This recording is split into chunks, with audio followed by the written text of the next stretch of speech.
Here we are on thermodynamics, and we start the first free response, and it says Figure A shows a cylinder containing a certain volume of gas at temperature 10 degrees Celsius. Piston has negligible mass, gives the area of the piston free to move. Initial pressure is just atmospheric pressure.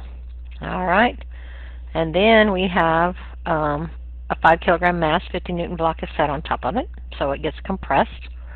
And then we heat the cylinder up, so this generates more energy and expands and exerts a force on that, shoving it upward.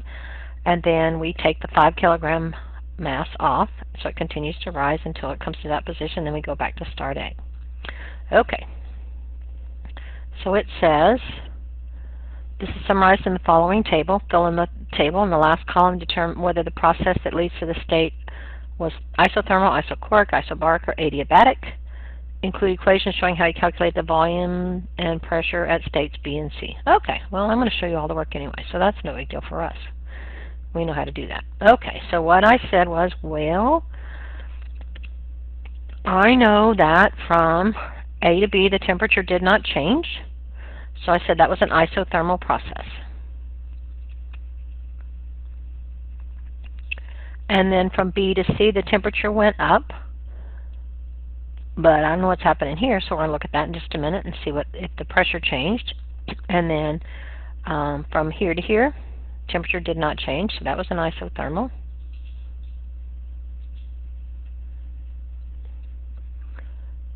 So I'm going to do these two and see what's going on there and figure out if it's isobaric or isochoric or what it is. All right, so I said, well,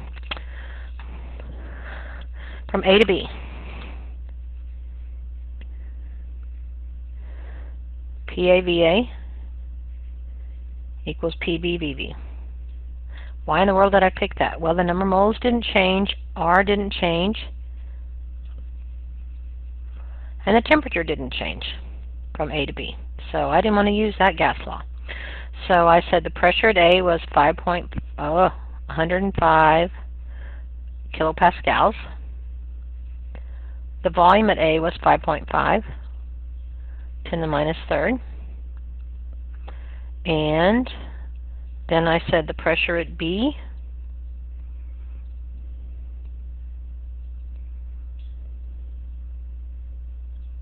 Alright, well, the pressure at B really isn't any big deal. I know that the atmosphere is 105, and at B, if you look at the diagram for B, there's that 50 kilogram mass that's sitting on top of it. So the pressure from that lid is going to be the force, 50 newtons, over the area, which was 2 times 10 to the minus 5th meter squared. Ugh.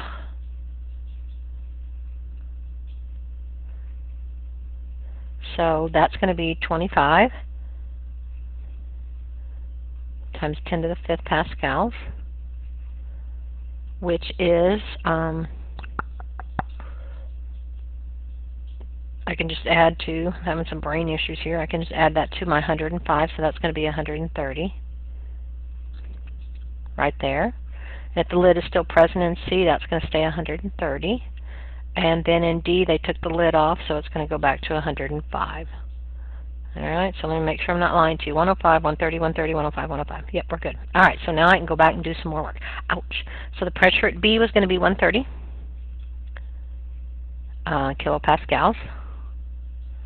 So the volume of B, well, when I solved for the volume of B, I got 4.44 times 10 to the minus 3 cubic meters. 4.44 times 10 to the minus 3 cubic meters. And that makes sense because it's compressed.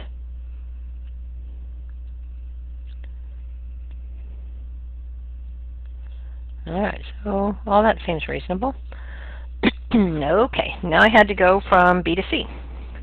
And in B to C, the pressure remains constant, so that told me this was isobaric over here, which I liked. And then they wanted me to find the volume at C. So I said, alright, well, let me see what I can do there. So I'm going to erase this stuff here so I'd have some room to work. So since the pressure is constant, PV equals nRT is my universal gas law. The pressure is constant. The volume is going to change because the temperature is going to change. So I said V at B over T at B is equal to V at C over T at C. Now, there's a problem. The problem is I can't use those temperatures in Celsius, so I might as well go ahead and change them all now by adding 273. So that becomes 283, 283, 363. Yeah, I did the math right. 363, and then back down to 283. So the volume at B was 4.44, 10 to the minus third cubic meters. The temperature at B was 283 Kelvin. The volume at C is what I'm looking for, and the temperature at C was 363 Kelvin. So when I solved for the volume of C, I got 5.7 times 10 to the minus third. Sorry, I cannot write on this thing right now.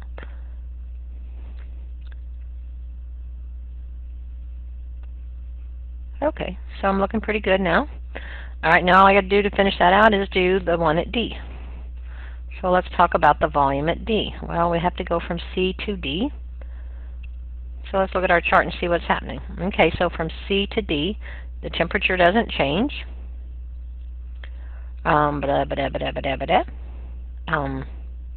Temperature doesn't change.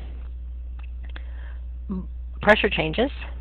Volume's going to change. So can I say pressure C, volume C equals pressure D, volume D? Should be able to. So let me see. All right.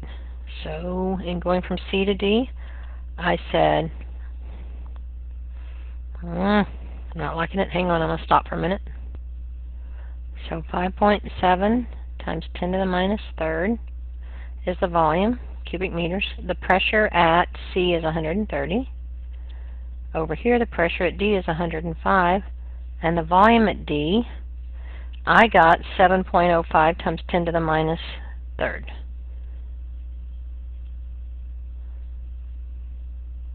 So let's see if that makes sense. So this is, yeah, that makes sense. All right. And then in going from D to A, the volume decreased. The pressure remained the same. The temperature increased, so this was isobaric. So I finally got the chart filled out. Yippee skippy. All right, that takes care of part A. That took me a long time. Let's go to B. Okay, so let's get to where we can scroll down. All right, oopsie, went a little crazy there. Okay, it says, calculate the work done on the gas from B to C. Well, I said delta U is equal to Q plus W. All right, and I know that W is the area under the curve, negative P delta V. So I had 130 kilopascals.